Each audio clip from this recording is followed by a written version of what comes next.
স্বামী বিবেকানন্দের বাণী ও রচনা, তৃতীয় খণ্ড, অধ্যায় বেদান্তের আলোকে, বেদান্ত দর্শন প্রসঙ্গে।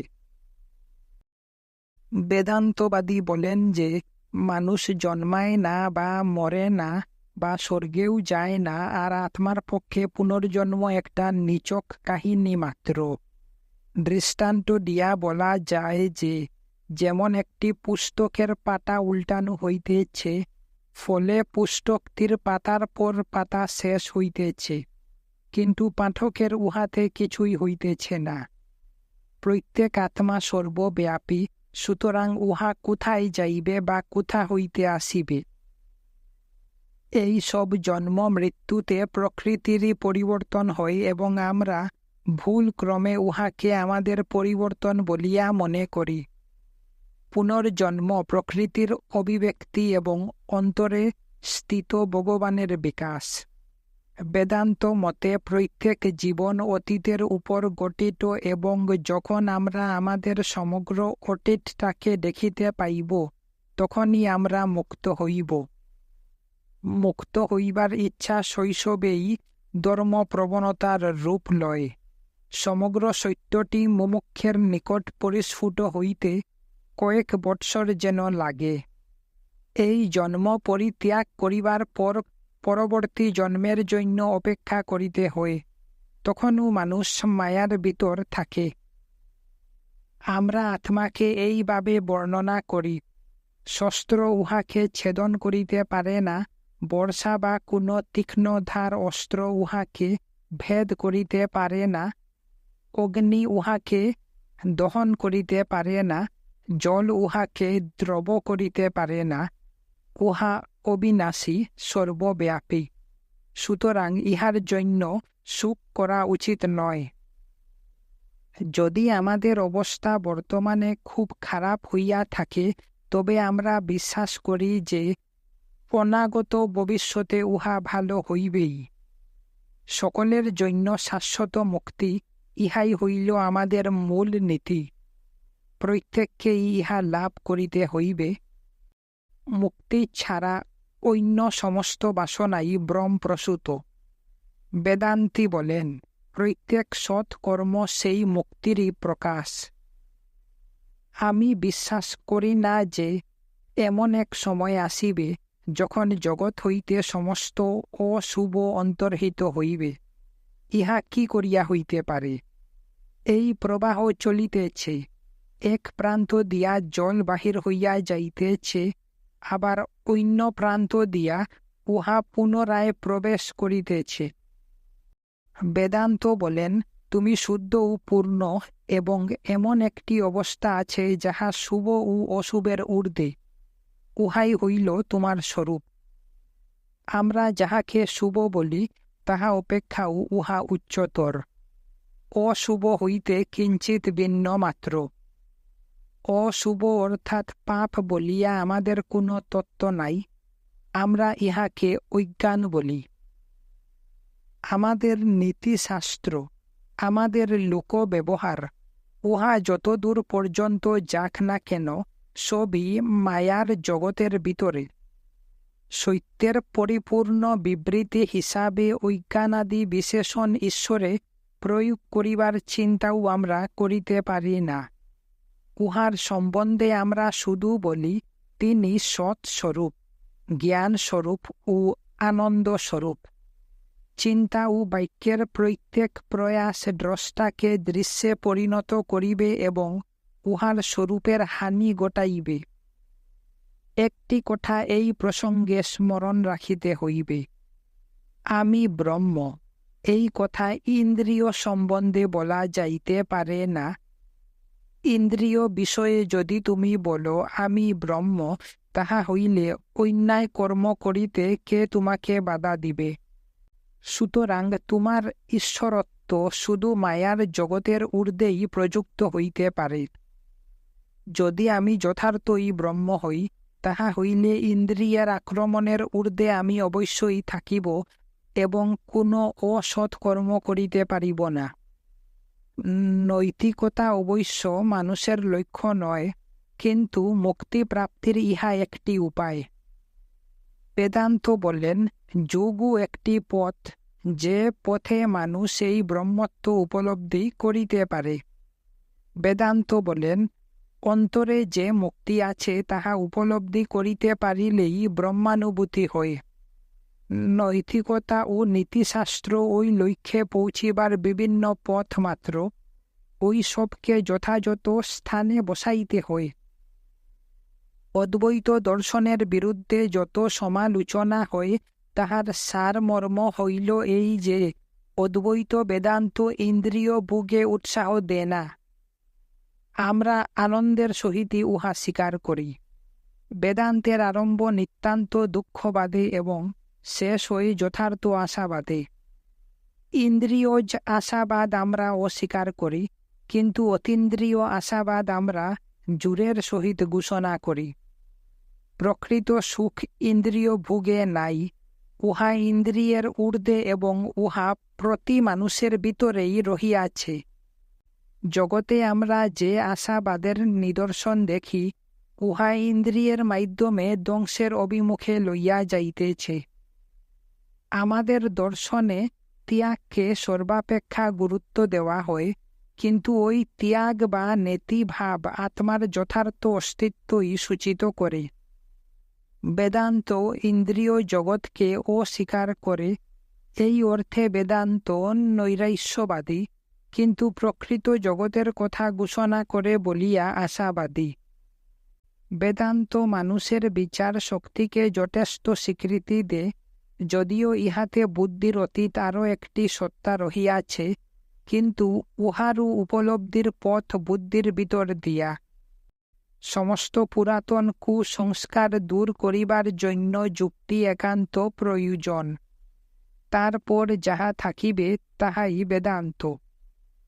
একটি সুন্দর সংস্কৃত কবিতা আছে, যেখানে ঋষি নিজেকে সম্বোধন করিয়া বলিতেছেন, হে সখা, কেন তুমি ক্রন্দন করিতেছ? তোমার জন্ম মরণ ভীতি নাই, তুমি কেন কান্দিতেছ? তোমার কোনো দুঃখ নাই, কারণ তুমি অসীম নীল আকাশ সদৃশ, অবিকারী তোমার স্বভাব। আকাশের উপর নানা বর্ণের মেঘ আছে, মুহূর্তের জন্য খেলা করিয়া চলিয়া যায়, কিন্তু আকাশ সেই একই থাকে। তোমাকে কেবল মেঘগুলি সরাইয়া দিতে হইবে।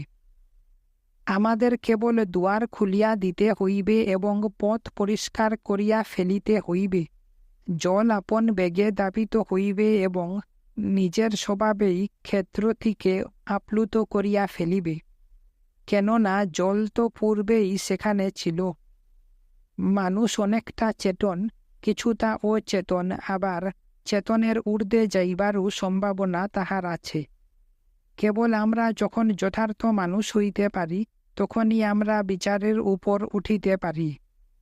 উচ্চতর বা নিম্নতর শব্দগুলি কেবল মায়ার জগতে ব্যবহৃত হইতে পারে, কিন্তু সত্যের জগতে উহাদের সম্বন্ধে কিছু বলা নিতান্ত অসঙ্গত, কারণ সেখানে কোনো ভেদ নাই। মায়ার জগতে মানুষই সর্বশ্রেষ্ঠ। বেদান্তি বলেন, মানুষ দেবতা অপেক্ষা বড়। দেবতাদেরও মরিতে হইবে এবং পুনরায় মানব দেহ ধারণ করিতে হইবে। কেবলমাত্র নর দেহে তাহারা পূর্ণত্ব লাভ করিতে পারে। ইহা সত্য যে আমরা একটা মতবাদ সৃষ্টি করিতেছি। আমরা স্বীকার করি যে ইহা ত্রুটিহীন নয়, কারণ সত্য অবশ্যই সমস্ত মতবাদের ঊর্ধ্বে। কিন্তু অন্য মতবাদগুলির সহিত তুলনা করিলে আমরা দেখিব যে বেদান্তই একমাত্র যুক্তিসঙ্গত মতবাদ। তবু ইহা সম্পূর্ণ নয়, কারণ যুক্তি ও বিচার সম্পূর্ণ নয়। ইহাই একমাত্র সম্ভাব্য যুক্তিসঙ্গত মতবাদ, যাহা মানব মন ধারণা করিতে পারে। ইহা অবশ্য সত্য যে একটি মতবাদকে শক্তিশালী হইতে হইলে তাহাকে প্রচারশীল হইতে হইবে। বেদান্তের ন্যায় কোনো মতবাদ এত প্রচারশীল হয় নাই। আজও পর্যন্ত ব্যক্তিগত সংস্পর্শ দ্বারাই যথার্থ শিক্ষা দেওয়া হইয়া থাকে। বহু অধ্যয়নের দ্বারা প্রকৃত মনুষ্যত্ব লাভ করা যায় না। যাহারা যথার্থ মানুষ ছিলেন, তাহারা ব্যক্তিগত সংস্পর্শ দ্বারাই এই রূপ হইতে পারিয়াছিলেন। ইহা সত্য যে প্রকৃত মানুষের সংখ্যা খুবই অল্প, কিন্তু কালে তাহাদের সংখ্যা বাড়িবে। তথাপি তোমরা বিশ্বাস করিতে পারো না যে এমন একদিন আসিবে যখন আমরা সকলেই দার্শনিক হইয়া যাইব। আমরা বিশ্বাস করি না যে এমন এক সময় আসিবে যখন একমাত্র সুখী থাকিবে এবং কোনো দুঃখই থাকিবে না।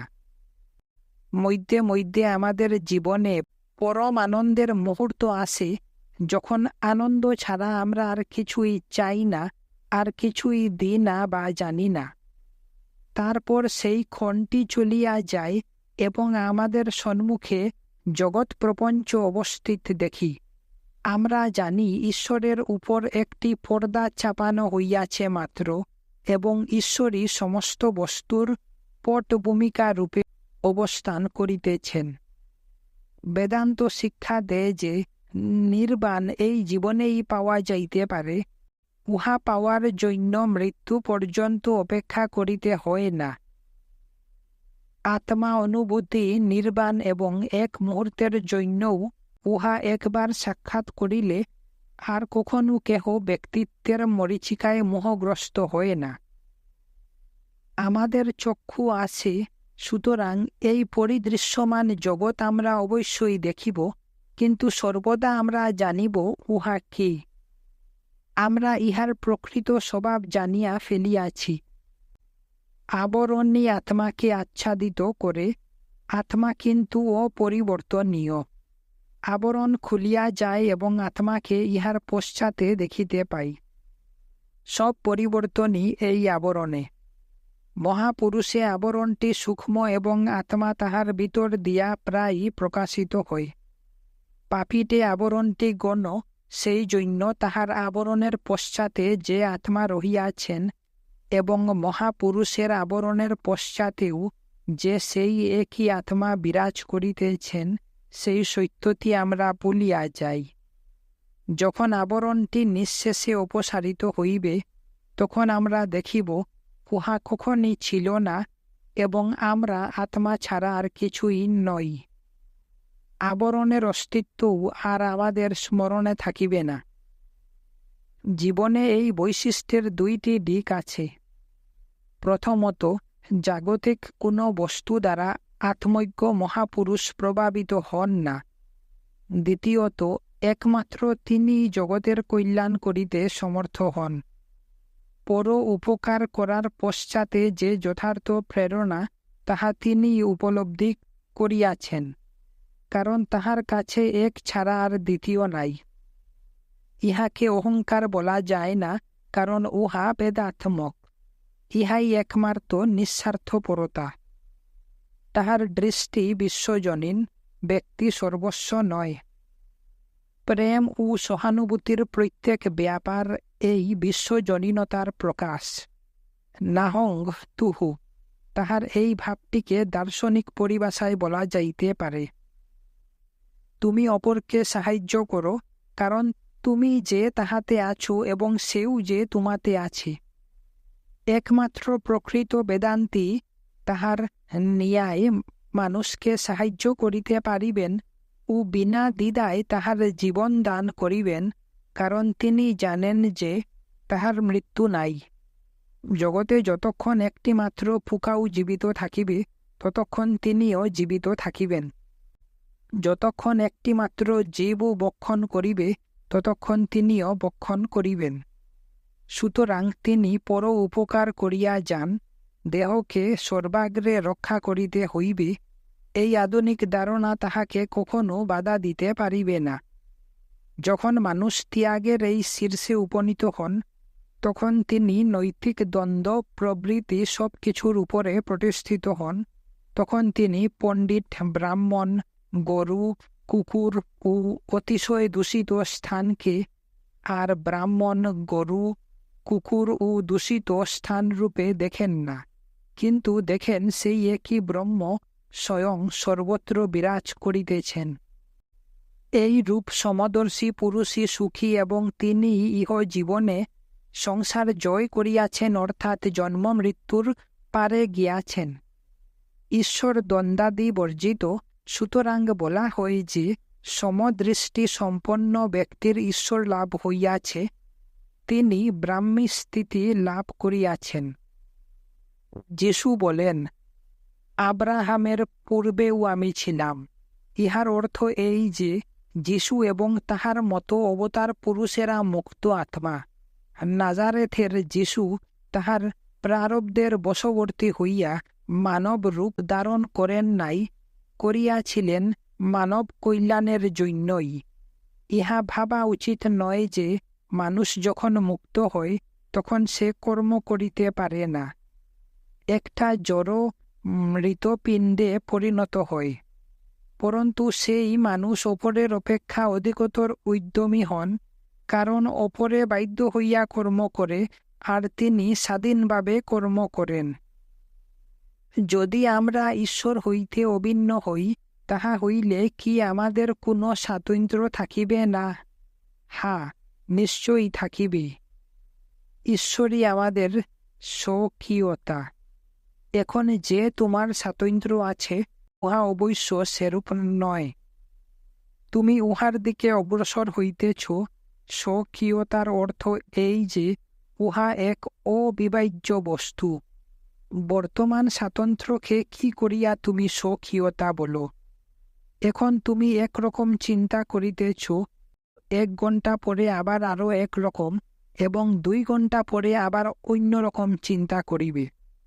স্বকীয়তার পরিবর্তন নাই, উহা সর্ববস্তুর উপরে অপরিবর্তনীয়। আমরা বর্তমানে যে অবস্থায় আছি, ওই অবস্থায় চিরকাল থাকা অত্যন্ত বিপজ্জনক, কারণ তাহা হইলে তস্করি থাকিয়া যাইবে, বদমাস বদমাসি থাকিবে, অন্য কিছু হইতে পারিবে না।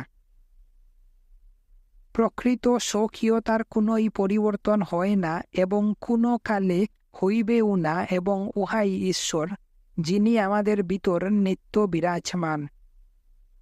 বেদান্ত এক বিশাল পারাবার বিশেষ, যাহার উপরে একটি যুদ্ধ জাহাজ ও একটি ভেলার পাশাপাশি স্থান হইতে পারে। এই বেদান্ত মহাসাগরে একজন প্রকৃত যোগী, একজন পৌত্তলিক বা এমনকি একজন নাস্তিকের সহিত সহাবস্থান করিতে পারেন। শুধু তাহাই নয়, বেদান্ত মহাসাগরে হিন্দু, মুসলমান, খ্রিস্টান, পার্সি, সবেক সকলেই সর্বশক্তিমান ঈশ্বরের সন্তান। অধ্যায় সভ্যতার অন্যতম শক্তি বেদান্ত। ইংল্যান্ডের অন্তর্গত রিজওয়ে গার্ডেন্সে অবস্থিত এয়ারলি লজে বক্তৃতার অংশবিশেষ। যাহাদের দৃষ্টি শুধু বস্তুর স্থূল বহিরঙ্গে আবদ্ধ, তাহারা ভারতীয় জাতির মধ্যে দেখিতে পান কেবল একটি বিজিত ও নির্যাতিত জনসমাজ, কেবল এক দার্শনিক ও স্বপ্নবিলাসী মানব গোষ্ঠী। ভারতবর্ষ যে আধ্যাত্মিকতার ক্ষেত্রে জগজ্জয়ী, মনে হয় তাহারা ইহা অনুভব করিতে অক্ষম। অবশ্য এ কথা সত্য যে যেমন অতিমাত্র কর্মচঞ্চল পাশ্চাত্য জাতি প্রাচ্যের অন্তর্মুখীনতা ও ধ্যানমগ্নতার সাহায্যে লাভবান হইতে পারে, সেই রূপ প্রাচ্য জাতীয় অধিকতর কর্ম উদ্যমে ও শক্তি অর্জনের দ্বারা লাভবান হইতে পারে। তাহা সত্ত্বেও এ প্রশ্ন অনিবার্য যে পৃথিবীর অন্যান্য জাতি একে একে অবক্ষয়ের সম্মুখীন হইলেও কোন শক্তি বলে নিপীড়িত এবং নির্যাতিত হিন্দু ও ইয়াহুদি জাতি, যে 2টি জাতি হইতে পৃথিবীর সব ধর্মমতের সৃষ্টি হইয়াছে, আজও বাঁচিয়া আছে। একমাত্র তাহাদের অধ্যাত্ম শক্তি ইহার কারণ হইতে পারে। নীরব হইলেও হিন্দু জাতি আজও বাঁচিয়া আছে। আর প্যালেস্তাইনে বাসকালে ইয়াহুদীদের যে সংখ্যা ছিল, বর্তমানে তাহা বাড়িয়াছে। বস্তুত ভারতের দর্শন চিন্তা সমগ্র শৈব জগতের মধ্যে অনুপ্রবেশ করিয়া তাহার রূপান্তর সাধন করিয়া চলিয়াছে এবং তাহাতে অনুসূত হইয়া আছে। পুরাকালে যখন ইউরোপ খণ্ডের অস্তিত্ব অজ্ঞাত ছিল, তখন ভারতের বাণিজ্য সুদূর আফ্রিকার উপকূলে উপনীত হইয়া পৃথিবীর অন্যান্য অংশের সহিত ভারতের যোগাযোগ স্থাপন করিয়াছিল। ফলে ইহাই প্রমাণিত হয় যে ভারতীয়েরা কখনো তাহাদের দেশের বাহিরে পদার্পণ করে নাই, এ বিশ্বাসের কোনো ভিত্তি নাই। ইহাও লক্ষণীয় যে ভারতে কোনো বৈদেশিক শক্তির আধিপত্য বিস্তার যেন সেই বিজয়ী শক্তির ইতিহাসে এক মহেন্দ্রক্ষণ, কারণ সেই সন্ধিক্ষণেই তাহার লাভ হইয়াছে ঐশ্বর্য, অবুদ্ধয়, রাজ বিস্তার এবং অধ্যাত্ম সম্পদ। পাশ্চাত্য দেশের লোক সর্বদা ইহাই নির্ণয় করিতে সচেষ্ট যে এ জগতে কত বেশি বস্তু সে আয়ত্ত করিয়া ভোগ করিতে পারিবে। প্রাচ্য দেশের লোক তাহার বিপরীত পথ অবলম্বন করিয়া চলে ও প্রমাণ করিতে চায় যে কত অল্প ঐহিক সম্পদের দ্বারা তাহার দিন চলিতে পারে। বেদে আমরা এই সুপ্রাচীন জাতির ঈশ্বর অনুসন্ধানের প্রয়াস দেখিতে পাই। ঈশ্বরের অনুসন্ধানে ব্রতী হইয়া তাহারা ধর্মের বিভিন্ন স্তরে উপনীত হইয়াছিলেন। তাহারা পূর্বপুরুষদের উপাসনা হইতে আরম্ভ করিয়া ক্রমে অগ্নি অর্থাৎ অগ্নির অধিষ্ঠাতা দেবতা, ইন্দ্র অর্থাৎ বজ্রের অধিষ্ঠাতা দেবতা এবং বরুণ অর্থাৎ দেবগণের দেবতার উপাসনায় উপনীত হইয়াছিলেন। ঈশ্বর সম্বন্ধে এই ধারণার ক্রমবিকাশ, এই বহু দেবতা হইতে এক পরম দেবতার ধারণায় উপনীত হওয়া আমরা সকল ধর্ম মতেই দেখিতে পাই। ইহার প্রকৃত তাৎপর্য এই যে যিনি বিশ্বের সৃষ্টি ও পরিপালন করিতেছেন এবং যিনি সকলের অন্তর্যামী, তিনি সকল উপজাতীয় দেবতার অধিনায়ক। ঈশ্বর সম্বন্ধে ধারণা ক্রমবিকাশের পথে চলিয়া বহু দেবতাবাদ হইতে একেশ্বরবাদে পরিণত হইয়াছে। কিন্তু ঈশ্বরকে এই প্রকার মানবীয় রূপ গুণে বিভূষিত ভাবিয়া হিন্দু মন পরিতৃপ্ত হয় নাই, কারণ যাহারা ঈশ্বর অনুসন্ধানে ব্যাপৃত তাহাদের নিকট এই মত অত্যন্ত মানবীয় ভাবে পূর্ণ। সুতরাং অবশেষে তাহারা এই ইন্দ্রিয় গ্রাহ্য বহির্জগৎ ও জড় বস্তুর মধ্যে ঈশ্বর অনুসন্ধানের প্রয়াস পরিত্যাগ করিয়া অন্তর্জগতে তাহাদের দৃষ্টি নিবদ্ধ করিলেন। অন্তর্জগৎ বলিয়া কিছু আছে কি? যদি থাকে, তাহা হইলে তাহার স্বরূপ কি? ইহা স্বরূপত আত্মা। ইহা তাহাদের নিজ সত্তার সহিত অভিন্ন এবং একমাত্র এই বস্তু সম্বন্ধেই মানুষ নিশ্চিত হইতে পারে। আগে নিজেকে জানিতে পারিলেই মানুষ নিজেকে জানিতে পারে, অন্যথা নয়। এই একই প্রশ্ন সৃষ্টির আদিকালে ঋগ্বেদে ভিন্নভাবে করা হয়েছিল। সৃষ্টির আদি হইতে কে বা কোন তত্ত্ব বর্তমান? এই প্রশ্নের সমাধান ক্রমে বেদান্ত দর্শনের দ্বারা সম্পন্ন হয়। বেদান্ত দর্শন বলে আত্মা আছেন, অর্থাৎ যাহাকে আমরা পরম তত্ত্ব, সর্বাত্মা বা স্বস্বরূপ বলিয়া অভিহিত করি, তাহা হইল সেই শক্তি যাহা দ্বারা আদিকাল হইতে সব কিছু প্রকাশমান হইয়াছে, এখন হইতেছে এবং ভবিষ্যতেও হইবে। বৈদান্তিক একদিকে যেমন প্রশ্নের ওই সমাধান করিলেন, তেমনি আবার নীতিশাস্ত্রের ভিত্তিও আবিষ্কার করিয়া দিলেন। যদিও সকল প্রকার ধর্ম সম্প্রদায় হত্যা করিও না, অনিষ্ট করিও না, প্রতিবেশীকে আপনার ন্যায় ভালোবাসো, ইত্যাদি নীতিবাক্য শিক্ষা দিয়াছেন, তথাপি কেহই তাহাদের কারণ নির্দেশ করেন নাই। কেন আমি আমার প্রতিবেশীর ক্ষতি সাধন করিব না? এই প্রশ্নের সন্তোষজনক বা সংশয়াতীত কোনো উত্তরই ততক্ষণ পর্যন্ত পাওয়া যায় নাই, যতক্ষণ পর্যন্ত হিন্দুরা শুধু মতবাদ লইয়া তৃপ্ত না থাকিয়া আধ্যাত্মিক গবেষণা সহায়ে ইহার মীমাংসা করিয়া দিলেন। হিন্দু বলেন, আত্মা নির্বিশেষ ও সর্বব্যাপী এবং সেই জন্য অনন্ত। অনন্ত বস্তু কখনো দুইটি হইতে পারে না, কারণ তাহা হইলে এক অনন্তের দ্বারা অপর অনন্ত সীমাবদ্ধ হইবে। জীব আত্মা সেই অনন্ত সর্বব্যাপী পরমাত্মার অংশ বিশেষ। এব প্রতিবেশীকে আঘাত করিলে প্রকৃতপক্ষে নিজেকেই আঘাত করা হইবে। এই স্থূল আধ্যাত্মিক তত্ত্বটি সর্বপ্রকার নীতিবাক্যের মূলে নিহিত আছে। অনেক সময়ই বিশ্বাস করা হয় যে পূর্ণ পরিণতির পথে অগ্রগতির কালে মানুষ ব্রহ্ম হইতে সত্যে উপনীত হয় এবং এক ধারণা হইতে অপর ধারণায় উপনীত হইতে হইলে পূর্বেরটি বর্জন করিতে হয়। কিন্তু ভ্রান্তি কখনো সত্যে লইয়া যাইতে পারে না। আত্মা যখন বিভিন্ন স্তরের মধ্য দিয়া অগ্রসর হইতে থাকে, তখন সে এক সত্য হইতে অপর সত্যে উপনীত হয় এবং তাহার পক্ষে প্রত্যেক স্তরই সত্য। আত্মা ক্রমে নিম্নতর সত্য হইতে ঊর্ধ্বতর সত্যে উপনীত হয়। বিষয়টি এইভাবে দৃষ্টান্ত দ্বারা বুঝাইতে পারা যায়। এক ব্যক্তি সূর্যের অভিমুখে যাত্রা করিল এবং প্রতি পদে সে আলোকচিত্র গ্রহণ করিতে লাগিল। প্রথম চিত্রটি দ্বিতীয় চিত্র হইতে কতই না পৃথক হইবে এবং তৃতীয়টি হইতে কিংবা সূর্যে উপনীত হইলে সর্বশেষটি হইতে উহা আরও কত পৃথক হইবে।